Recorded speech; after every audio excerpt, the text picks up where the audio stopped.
In today's tutorial, let's do the Speedy Baby Blanket together, and that's a free pattern available on Joann.com.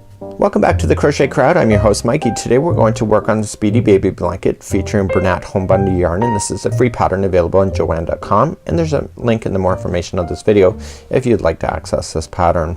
So what we have here is a really kind of a mixed bag of, of yarn, just like you see here in the ball. There's no knots together. This has actually been put together as it's manufactured, and it has a sewing join as it goes so that there's no knots.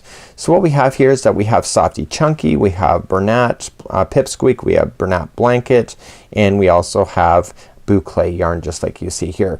And so it changes yarn after a while, and then you have a really kind of a neat mix of yarns in here.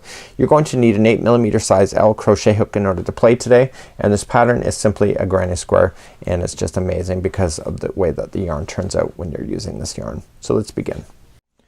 So let's begin. Today we're going to create a slip knot, and it just happens to be starting on the blanket yarn, and it can start at anywhere in the ball. That's what's kind of fun about this yarn.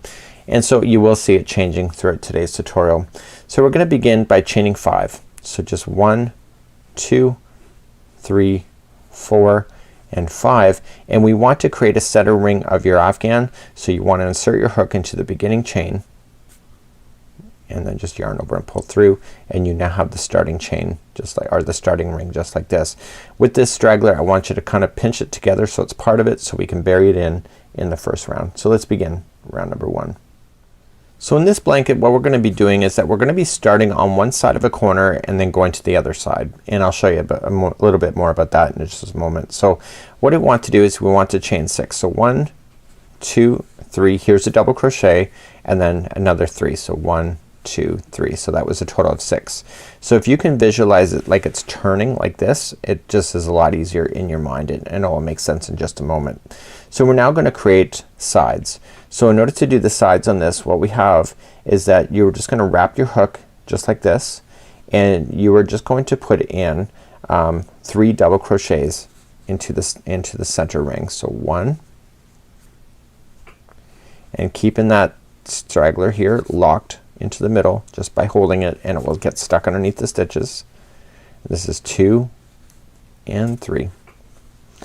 So what we have here is that we have what appears to be kind of awkward at the moment, but it's really not. You just got to kind of follow it as you go.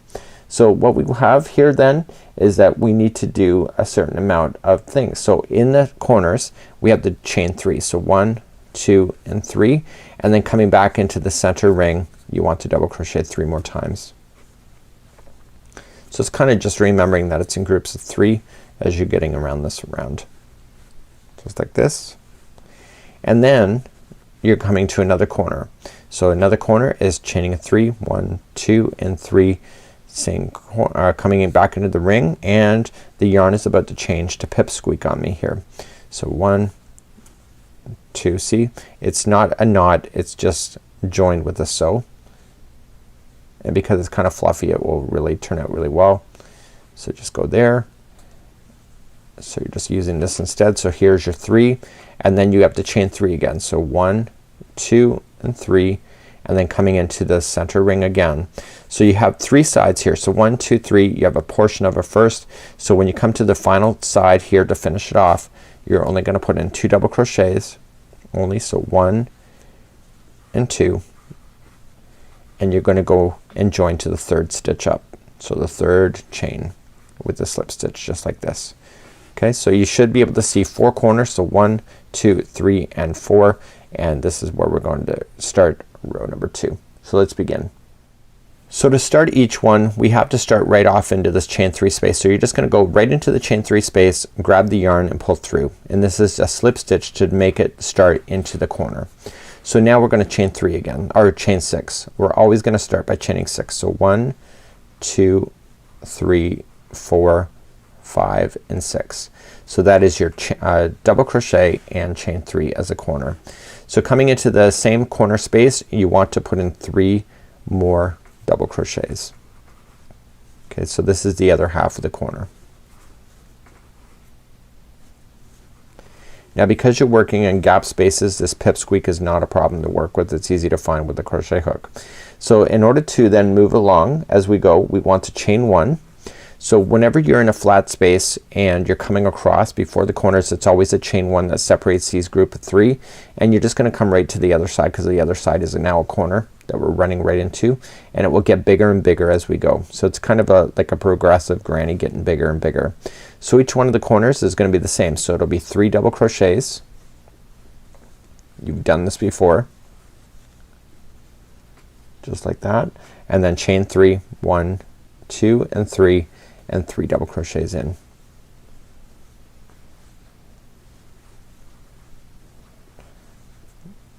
Just like that.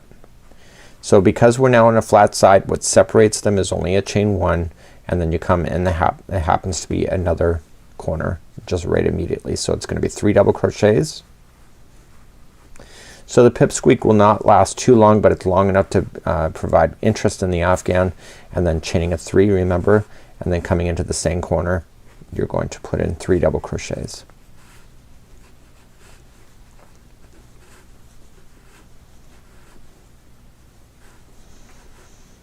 And you're making your way all the way around, so you can see where this is where you started. So you're trying to get back there. So you're chaining 1 now, and you're gonna immediately jump to the next corner. So the corners are always the same, 3 double crochet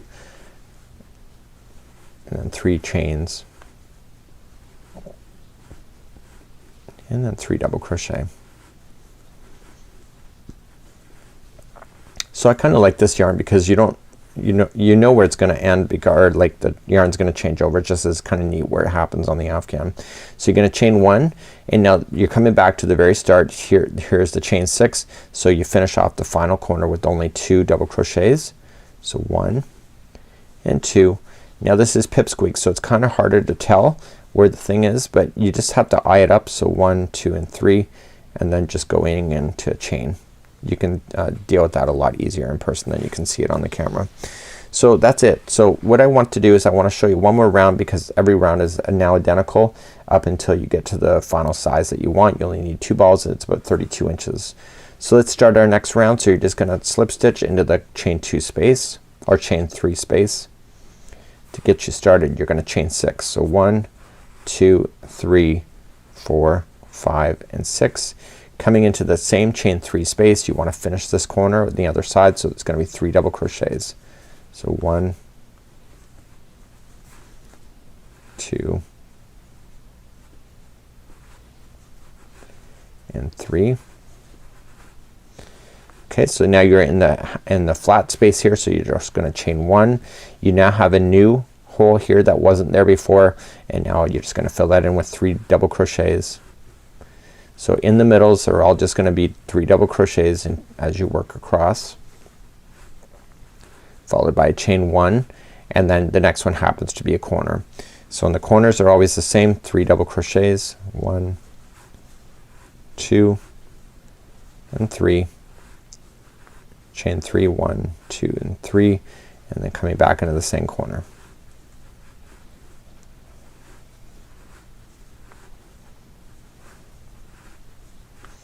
Okay, now chain 1, you're working along the flat edge, so just look for the next gapping space. So this is just a glorified granny square really. The only difference is you got thick yarn and you got fun yarn to play with.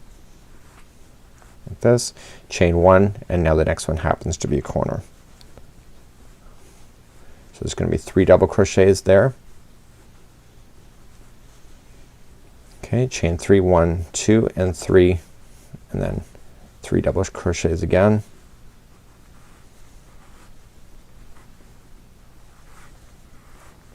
Like that. And I'm just trying to organize my yarn off camera here. And chain 1, coming into the next one here. It's a chain 3 space, or it's a chain 1 space. I'm just filling it in with 3 double crochets. And off camera my boucle is now coming on. So chain 1, here's the corner. So here is the boucle coming on board, just like you see here. So I can just start working with that right away. It comes right in, and I want to do my corners as normal. So 3. So this is gonna be nice and chunky here. Chain 3. The trick with the boucle is to make sure that you get your yarn to open up as you go, so don't want to be too tight with boucle. It's got lots of great fibers in there to play with. Then chain 1 and coming back in to the next one is your gap in the middle. So you're gonna see lots of fun texture with this particular baby blanket, and we're back at the start. So at the start, remember we'd already chained 6, so we're just gonna finish this one off with 2 double crochets like so. Okay, and then you just join it to about the third one up. So just look for it. It's easier to see it in person than it is to see it here on camera, I know. Just like that. So to start your next one, then again you slip stitch to the chain 3 space. Just provide extra, a little bit of get rid of any tension that you have, and then chain 6. So 1, 2, 3, 4, 5 and 6. Coming into that same space there, you want to do the other side of the corner, so it's going to be 3 double crochets. So 1, 2 and 3. Okay, chain 1, and now this time around you have 2 spaces here, then a corner, so you're just gonna fill in some spaces. So it's just gonna progressively get bigger on you, and I'll meet you at the end of this revolution to finalize off today's tutorial together. So the only difference is that there's gonna be more and more spaces added as you go in each revolution. Okay, so I'll meet you at the end of this revolution. So as I come all the way back around, as it was changing, and it just changed over to Softee Chunky, and I am just going to finish off this corner. Remember that this is the starting one, so therefore I chain 6. So I already have a portion of this one done, so I only do 2, and I join it to the third one up. And then I begin again. So just chaining into the slip stitch into the chain 3 here, and then chain 6, and then begin all over again. So this is how you do one of these Afghans. It's really quite easy. It's called the Speedy Baby Blanket. It truly is speedy. You have lots of great texture and a lot of great ideas. So until next time, I'm Mikey on behalf of the Crochet Crowd. We'll see you again real soon. Bye bye.